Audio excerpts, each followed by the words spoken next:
18,000 organizations. 14 months. Zero detection. This is the most devastating cyber attack in American history. On December 8, 2020, a security analyst at one of the world's most elite cybersecurity firms noticed something strange. A new phone had been registered to an employee's multi-factor authentication account. When they called the employee and asked if he'd set up a new device, the answer was no. That single phone call would unravel the most sophisticated cyber espionage campaign in American history. A campaign that had already been running for over a year. Russian intelligence agents had been living inside the networks of the United States government, reading emails at the Treasury Department, monitoring communications at the State Department, and walking through the digital hallways of the agency that guards America's nuclear weapons. And they got in through the front door, hidden inside a routine software update that 18,000 organizations installed without a second thought. This is the story of the SolarWinds hack. And the terrifying part isn't how it started. It's how close it came to never being discovered at all.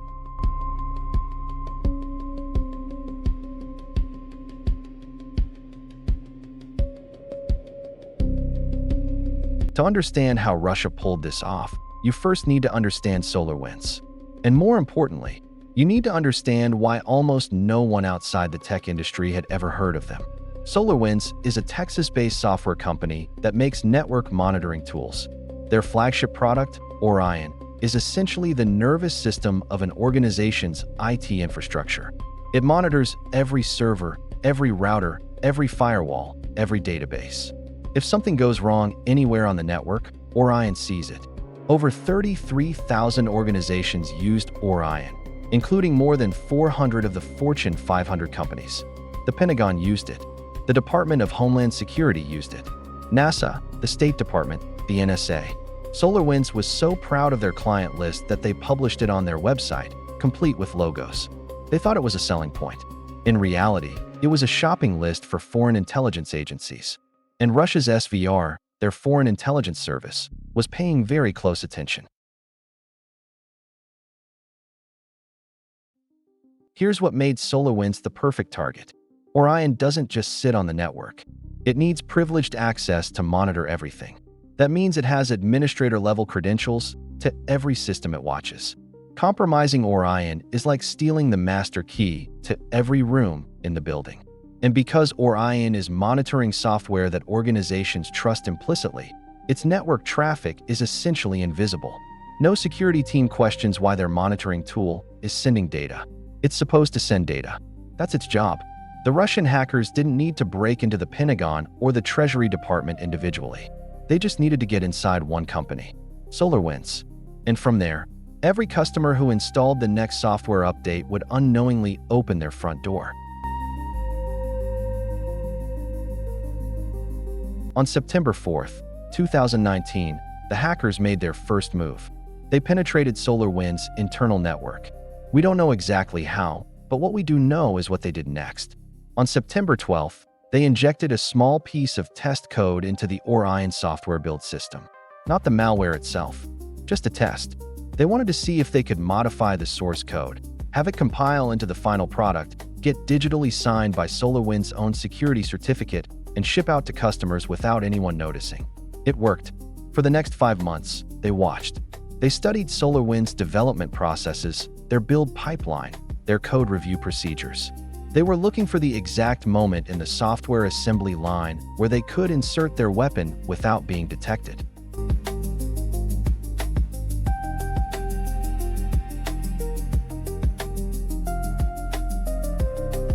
What they found was brilliant in its simplicity. CrowdStrike's Vice President of Intelligence, Adam Myers, described it with a perfect analogy. Imagine a factory that makes Reese's peanut butter cups. The ingredients are inspected. The chocolate is tested. The peanut butter is verified. Everything passes quality control. But right at the very end, just before the wrapper is sealed, someone slides a razor blade inside. That's what Russia did. They built a tool called SUNBURST, a piece of software that sat silently inside SolarWinds' build environment, watching. Every time a developer compiled the Orion software, SUNBURST would detect it, swap out one legitimate source code file with a malicious version, wait for the compilation to finish, and then swap the original file back. The malicious code only existed in the final compiled product, never in the source code that developers could review. It was invisible to every code audit, every security scan, every peer review. And because the final product was signed with SolarWinds' own digital certificate, it looked 100% legitimate. The malware hidden inside the Orion update was called SUNBURST, and it was a masterpiece of patience and paranoia.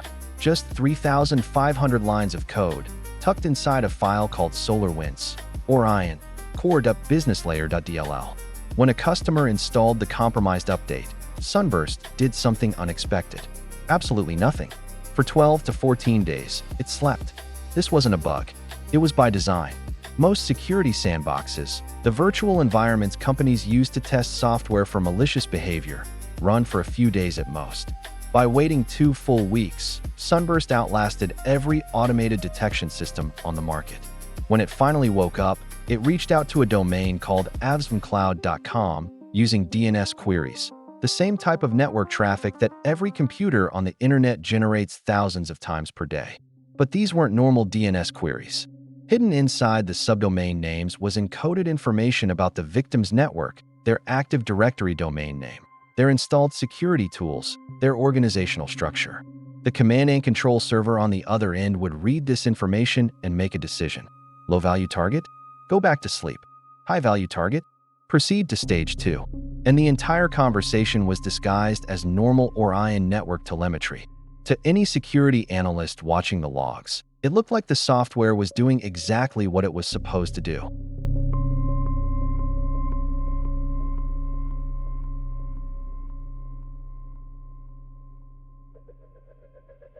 On March 26, 2020, SolarWinds began distributing the compromised Orion update to its customers through its normal, trusted software channels. Over the following months, approximately 18,000 organizations worldwide downloaded and installed it. Government agencies, Fortune 500 companies, cybersecurity firms, military contractors, each one of them unknowingly installed a backdoor directly into the heart of their network. But here's the chilling restraint. Out of those 18,000 open doors, the Russian hackers only walked through about 100 of them. They had access to thousands of networks, but they were surgically selective. They only activated Stage 2 malware, called Teardrop and Raindrop, on targets that provided the highest intelligence value. This wasn't smash and grab. This was espionage at its most disciplined. And then, on June 4th, 2020, the hackers did something that stunned investigators. They removed SUNBURST from SolarWinds' build system. They cleaned up.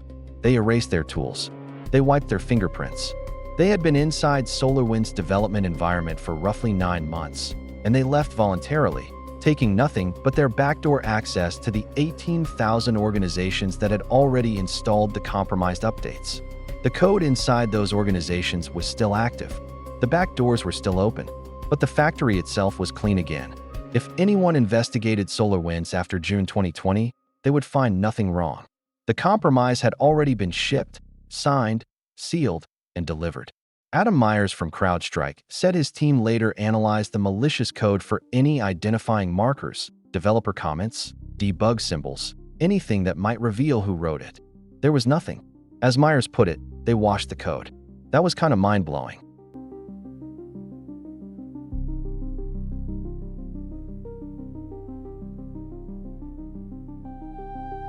Looking back, there were warning signs.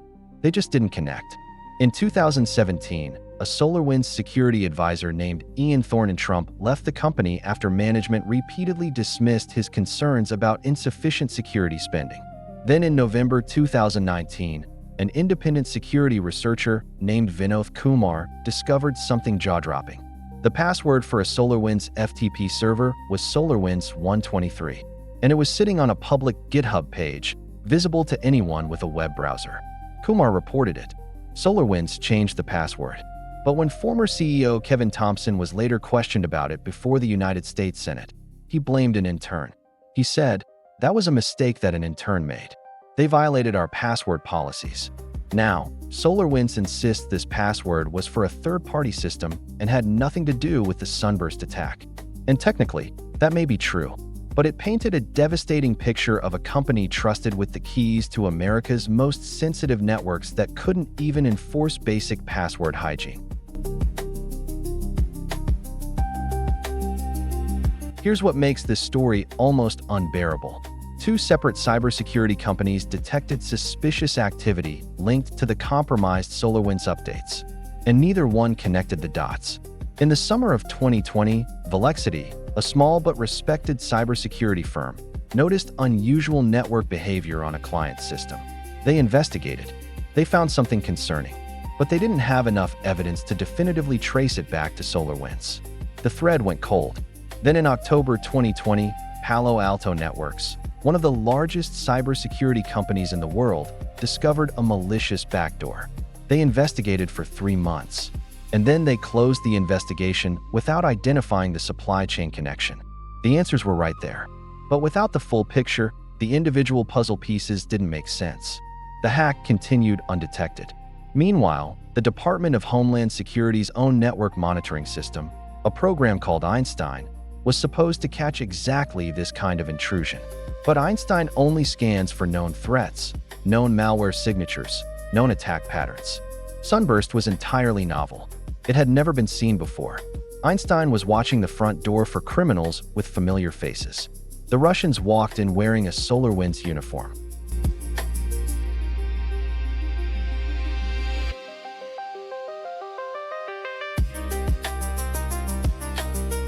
December 8, 2020. The beginning of the end for one of the most successful espionage operations in modern history. And it started with something absurdly simple. At FireEye, one of the world's premier cybersecurity companies, an employee's multi-factor authentication account showed a new phone registration. The security team flagged it. They called the employee. He hadn't registered a new phone. Someone else had. Someone was inside FireEye's network, and they'd made one small mistake. They tried to register a device to bypass the security system, and that triggered what CEO Kevin Mandia would later call a Severity Zero alert. Mandia was a former investigator with the US Air Force Office of Special Investigations. He'd spent years tracking Russian intelligence operations in the late 1990s, and when his team briefed him on what they were finding, pattern recognition kicked in immediately. He told NPR, "It just felt like the breach that I was always worried about." He called an emergency board meeting that same day. FireEye's investigators tore through their systems. They analyzed packet captures, forensic logs, endpoint data, and they found one common thread running through every piece of evidence: the SolarWinds Orion platform. The team examined the Orion software's code. All of it, 50,000 lines. And buried inside, they found the backdoor. 3,500 lines of malicious code that had been sitting in their network and in the networks of 18,000 other organizations for months. But FireEye's crisis went deeper than the backdoor. The hackers had stolen FireEye's own arsenal, their red team tools. These are the hacking tools FireEye uses to test clients' defenses. In the hands of a nation-state adversary, those tools could be weaponized against anyone. Mandia made a critical decision. Full transparency. FireEye would publish the details of their own breach, release detection signatures for their stolen tools so defenders worldwide could protect themselves, and name SolarWinds as the attack vector. But they were running out of time.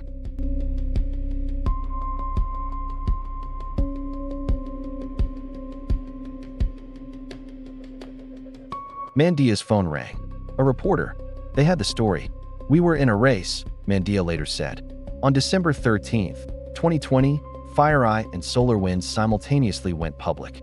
Within hours, the Cybersecurity and Infrastructure Security Agency, known as CISA, issued Emergency Directive 21-01, ordering every federal agency in the United States to immediately disconnect their SolarWinds Orion products. It was the digital equivalent of a national recall, and it confirmed the worst fears. This wasn't just a corporate breach. This was a penetration of the United States government at a scale that had never been seen before. Over the next several days, the scope kept expanding. Treasury Department, breached. Commerce Department, breached. Department of Homeland Security, the agency responsible for protecting civilian federal networks, breached. State Department, Justice Department, The Department of Energy, including the National Nuclear Security Administration, the agency that maintains America's nuclear weapons stockpile. What exactly did Russia access? The full answer may never be publicly known, but what has been confirmed is chilling. At the Department of Justice, Russian operatives monitored email traffic for months. At the Treasury Department, they accessed the email accounts of senior officials. At the Department of Energy, malware was found on business networks at the Sandia and Los Alamos National Laboratories, two of the most sensitive nuclear research facilities in the world. The NNSA later stated that the attackers did not breach the classified networks where nuclear weapons data is stored. The malware was confined to business and administrative systems. But business networks still contain procurement data, personnel information, internal communications, and scheduling details that a foreign intelligence service would find extremely valuable. And then there was the ultimate irony. CISA, the Cybersecurity and Infrastructure Security Agency, the organization whose entire mission is to defend federal networks from exactly this kind of attack, was itself compromised. The guards had been robbed. On January 5, 2021, US intelligence agencies issued a joint statement formally attributing the attack to Russia. On April 15th, the Biden administration made it official, naming the SVR Russia's Foreign Intelligence Service, also known by their hacker unit designations APT-29 and Cozy Bear, the same group that had hacked the Democratic National Committee in 2016, the same group that had targeted COVID-19 vaccine research in 2020. The response was swift. The United States expelled 10 Russian diplomats from Washington, sanctioned 6 Russian technology companies that had provided technical support to the SVR, and restricted U.S. financial institutions from purchasing Russian sovereign debt. But many cybersecurity experts argued the sanctions were proportional at best. Russia had spent 14 months inside the most sensitive government networks on Earth, and the price was 10 expelled diplomats and some financial restrictions. SolarWinds itself faced a reckoning from multiple directions. Their stock price dropped 25% in the 2 days following disclosure and 35% by the end of December 2020. A class action lawsuit resulted in a $26 million settlement. And in October 2023, the Securities and Exchange Commission took the extraordinary step of charging SolarWinds and its Chief Information Security Officer, Timothy Brown, with fraud, alleging the company had concealed known cybersecurity weaknesses from investors for years. It was one of the first times the SEC had held a company's security leadership personally accountable for a breach. A federal judge later dismissed most of the SEC's claims in July 2024, but the message had been sent. Cybersecurity was no longer just a technical problem. It was a legal and financial liability that could end careers. On May 12, 2021, President Biden signed an executive order that fundamentally changed how the federal government approaches cybersecurity. The order mandated zero-trust architecture across all federal agencies, meaning no user, no device, and no system would be automatically trusted, even inside the network. It required multi-factor authentication, encryption, and endpoint detection as minimum standards. It established requirements for a software bill of materials, essentially a detailed ingredient list for every piece of software sold to the government, so supply chain compromises like SolarWinds could be detected faster. And it proposed the creation of a Cyber Safety Review Board, modeled after the National Transportation Safety Board that investigates plane crashes. The idea was simple. When a major cyber incident occurs, an independent body should investigate it the same way we investigate aviation disasters, publicly, thoroughly, and with the goal of preventing it from happening again. The SolarWinds hack exposed a truth that the cybersecurity industry had been warning about for years, but that nobody wanted to hear. The software supply chain is the weakest link in digital security. Every organization on Earth trusts its software vendors. They have to. Modern infrastructure runs on third-party software, and no one has the resources to audit every line of code in every update from every vendor. The Russians understood this perfectly. They didn't attack 18,000 organizations. They attacked one company, and they turned that company's trusted update mechanism into a weapon. FireEye CEO Kevin Mandia put it simply: nations are targeting the private sector, and it's a real complex issue to solve. The most alarming detail of the entire operation may be this: if the hackers hadn't made the mistake of registering that one phone on a FireEye employee's MFA account, the breach might still be running today. The most sophisticated cyber espionage campaign in American history was discovered not by a billion-dollar defense system, but by a single anomalous phone alert. And that should keep all of us awake at night. Digital crime files, the true crime of the internet.